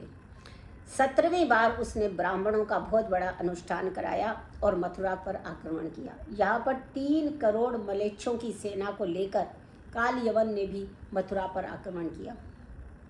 उस समय दोनों तरफ से आक्रमण को श्री कृष्ण ने देखा तो विचार करने लगे, यदि मैं जरासंध से लड़ूंगा तो काल यवन मथुरा को नष्ट कर देगा और काल यवन से लड़ूंगा तो जरासंध मथुरा को नष्ट कर देगा। तो विश्वकर्मा को उन्होंने आज्ञा दी कि एक ही रात्रि में 48 कोस दूर एक दिव्य नगरी समुद्र में एक नगरी का निर्माण कर दो। और भगवान श्री कृष्ण ने अपनी योग माया के प्रभाव से सभी मथुरावासी रात्रि में सोते हुए द्वारका पहुंच गए। और प्रातःकाल जब मथुरावासी जागे उन्होंने कहा कि ये कहाँ पहुंच गए, तो द्वार कहाँ है, क्योंकि द्वार नहीं मिला इसीलिए इसका नाम द्वारिका हो गया। द्वारका ऐसा वो बोलने लगे, द्वार कहाँ है, तो वो द्वारिका नाम हो गया। और प्रत्येक द्वार में दूसरा क्या है, प्रत्येक द्वार में जहाँ कृष्ण रहते हैं वो ही द्वारका है। और प्रातःकाल श्री कृष्ण ने बिना अस्त्र शस्त्र के काल यवन के पास आए, उसे पीठ दिखाकर वहाँ से भागे और काल यवन उनका पीछा करते करते दौड़ता रहा और धौलपुर में मुचकुंद गुफा में घुस गए। वहाँ महाराज मुचकुंद सो रहे थे। भगवान श्री कृष्ण ने अपना पीताम्बर उन्हें उड़ा दिया। काल यवन ने उन्हें श्री कृष्ण समझा और क्रोध में भरकर जोर से प्रहार किया, जिससे महाराज मुचकुंद की निद्रा भंग हो गई। उन्होंने जैसे ही काल यवन को देखा वो जलकर भस्म हो गए। राजा परीक्षित पूछते हैं, गुरुदेव महाराज मुचकुंद कौन थे और उस गुफा में आकर क्यों सोते थे, ऐसी क्या शक्ति थी, उन्हें कहाँ से प्राप्त हुई। श्री सुखदेव जी कहते हैं, ये इक्ष्वाकु वंश में उत्पन्न मानधाता के पुत्र मुचकुंद थे, परम बलवान थे। जब इन्होंने देवताओं की ओर से युद्ध किया, असुरों को पराजित किया, तो देवताओं ने इन्हें वर मांगने को कहा। तो उन्होंने कहा, मैं युद्ध करते करते थक गया हूँ और मैं सोना चाहता हूँ। तो देवताओं ने कहा, महाराज आप सोने के लिए स्थान ढूंढ लीजिए और जो भी आपकी निद्रा को भंग करेगा वह जलकर भस्म हो जाएगा। देवताओं के इसी वरदान के कारण काल यवन जलकर भस्म हो गया। और काल यवन की मृत्यु के पश्चात मुचकुंद गुफा में एक दिव्य प्रकाश को देखा। उन्होंने श्री कृष्ण के दर्शन किए तो कहने लगे, आप इतने कोमल हैं, आप किस कारण से डोल रहे हैं, आपके आने का प्रयोजन क्या है। जन्म कर्मा विधानानि सन्ति मेंग सहस्रशा ना शक्यते नु सख्यातम अनंतम वान्यपरिह। महाराज मेरे जन्म कर्म और नाम अनेकों हैं, इसीलिए लोग मुझे अनंत भी कहते हैं, मैं भी उनकी गिनती नहीं कर सकता। इस समय मैं यदुवंश में वसुदेव की यहाँ अवतीर्ण हुआ हूँ। तुम्हारी जो अभिलाषा हो तुम मुझसे मांग लो। ना कायेयम तव पाद सेवनात्, मुझे आपके चरण कमलों की सेवा के अतिरिक्त दूसरी कामना नहीं है। तो श्री कृष्ण ने कहा, तुम्हारा अगला जन्म ब्राह्मण वंश में होगा और वहाँ तुम मेरा भजन करके मुझे प्राप्त कर लोगे। और यही महाराज मुचकुंद कलयुग में नरसी के रूप में अवतीर्ण हुए और भगवान का भजन करके उन्हें प्राप्त किया। बोलिए भगवान भक्त नरसी की जय। महाराज मुचकुंद को वरदान देकर भगवान श्री कृष्ण मथुरा लौट आए। उन्होंने 3 करोड़ काल यवन की सेना का संहार कर दिया और ब्राह्मणों की तेज से संपन्न जरासंध को देखा तो रथ में बैठ बलराम जी के साथ वहाँ से भाग गए और इसी कारण उनका नाम रणछोड़ पड़ा। बोलिए रणछोड़ भगवान की जय। श्री कृष्ण से मैं भागते भागते प्रवर्षण नाम के पर्वत पे चढ़ गए। जरासंध ने ढूंढने लगा, बहुत प्रयास किया, पर वो जब नहीं मिले तो पर्वत के चारों ओर आग लगवा दी। श्री कृष्ण को मरा समझकर लौट आया। भगवान श्री कृष्ण और बलवान ने 11 योजन पर्वत के ऊपर से छलांग लगाई और द्वारिका पहुंच गए। बोलिए द्वारकाधीश भगवान की जय। द्वारिका में अनर्थ देश के राजा महाराज रेवत अपनी पुत्री रेवती के लिए उत्तम वर का पता लगाने ब्रह्मा जी के पास गए। उस समय ब्रह्मा जी नृत्य गान में व्यस्त थे। जब नृत्य गान समाप्त हुआ और महाराज रेवत ने रेवती के लिए वर मांगने की इच्छा की तो ब्रह्मा जी ने कहा, महाराज जिन वर्णों के विषय में मैं विचार कर रखा है वो तो सब काल कवलित हो गए। इस समय द्वापर युग चल रहा है, आप द्वारका चले जाइए, वहाँ यदुवंश में उत्पन्न बलराम जी से अपनी पुत्री का विवाह कर दीजिए। ब्रह्मा जी की प्रेरणा से महाराज रेवत द्वारिका आए और रेवती का विवाह बलराम जी से कर दिया। त्रेता युग के होने के कारण रेवती बलराम से लंबाई में बड़ी थी और श्री कृष्ण जब भी दाऊ दादा से मिलते तो चढ़ाते बड़े बड़े भैया की छोटी छोटी भोजी। एक दिन बलराम जी ने अपना हल और मूसल उठाया और रेवती को ठोक कर बराबर कर दिया। बोलिए बलदाऊ भैया की जय। अब भगवान कृष्ण और रुक्मणी का विवाह का प्रसंग आता है। भगवान भीष्मक सुता रुक्मणी रुचिराननम राक्षसेन विधानेन उपेयम इति श्रुतम।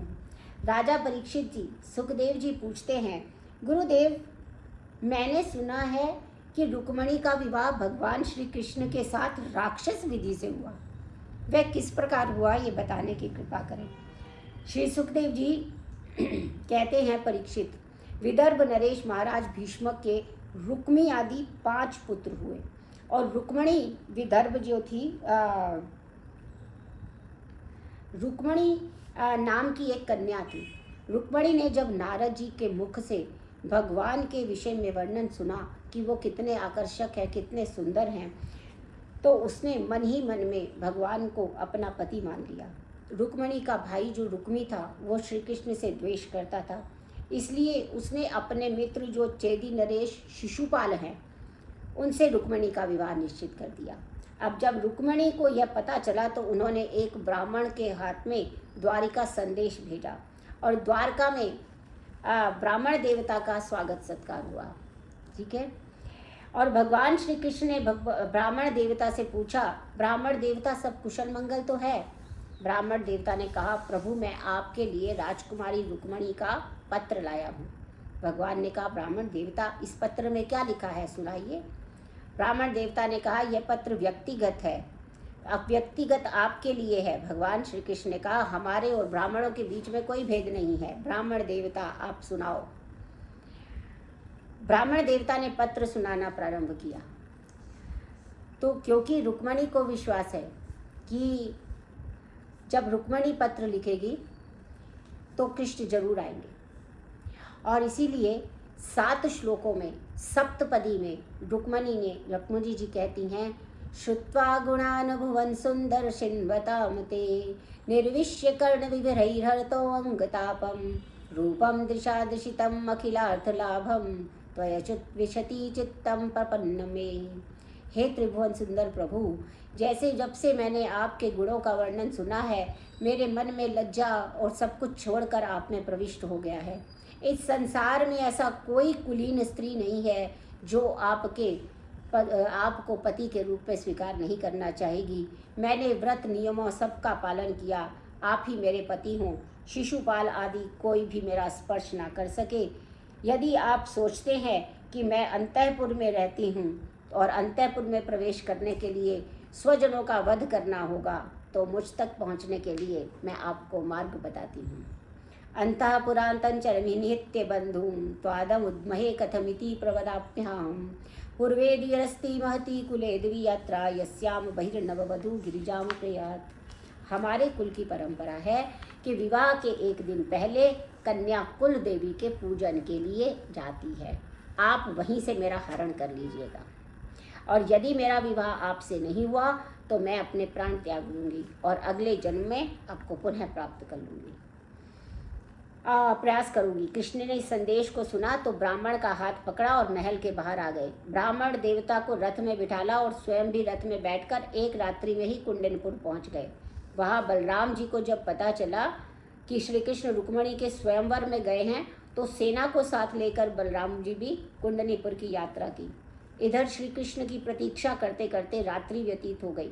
रुक्मणी को कोई संदेश नहीं मिला तो विचार करने लगी, मैं भाग्यहीन हूँ, भगवान शंकर मेरे अनुकूल नहीं है, माता गिरिजा मुझ पे अप्रसन्न है, इसी से कृष्ण नहीं आए। वे ऐसा सोच ही रही थी कि उस समय उसकी बाई भुजा और सब फड़कने लगे, मंगल सूचक थे। ब्राह्मण देवता को आते देख प्रसन्न हो गई। रुक्मणी ने पूछा, ब्राह्मण देवता क्या संदेश लाए? ब्राह्मण ने कहा, संदेश नहीं, कृष्ण को ही साथ ले आया। रुक्मणी ने जैसे ही सुना प्रसन्न हो गई। चारों ओर देखा ब्राह्मण देवता को कुछ देने के लिए, उन्हें नमस्कार प्रदान किया। और यहाँ महाराज भीष्मक ने जब सुना कि श्री कृष्ण आए हैं तो उन्होंने उसका स्वागत सत्कार किया, और जो नगरवासी थे वो भी कृष्ण को देखने के लिए पहुँच गए। हमने कोई पुण्य किया होगा तो यही रुक्मणी के पति हों। प्रातः काल रुक्मणी देवी जो हैं वो पूजा के लिए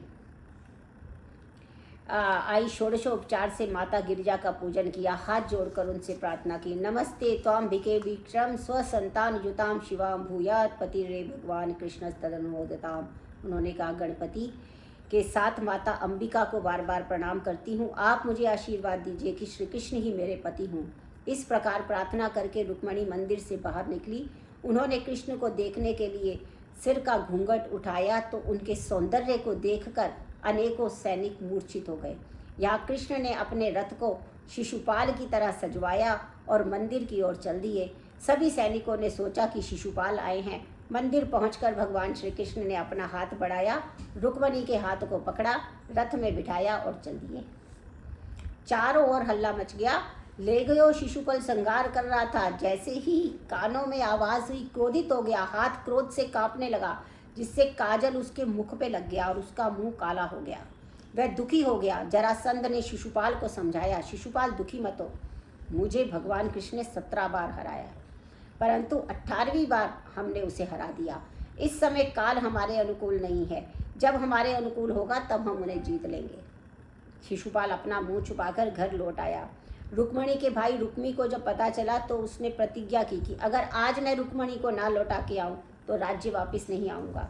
रुक्मी ने श्री कृष्ण को युद्ध के लिए ललकारा और उनका धनुष तोड़ दिया और वो तलवार लेकर दौड़ा। भगवान श्री कृष्ण ने तलवार को भी काट दिया और जब उसे मारने लगे उसी समय बलराम जी ने उसे रोक दिया। श्री कृष्ण, यह तुम्हारे संबंधी हो गए हैं। बलराम जी के कहने पर श्री कृष्ण ने उसे छोड़ दिया और भगवान श्री कृष्ण द्वारिका आ गए और वहाँ विधिवत रुक्मणी से विवाह किया।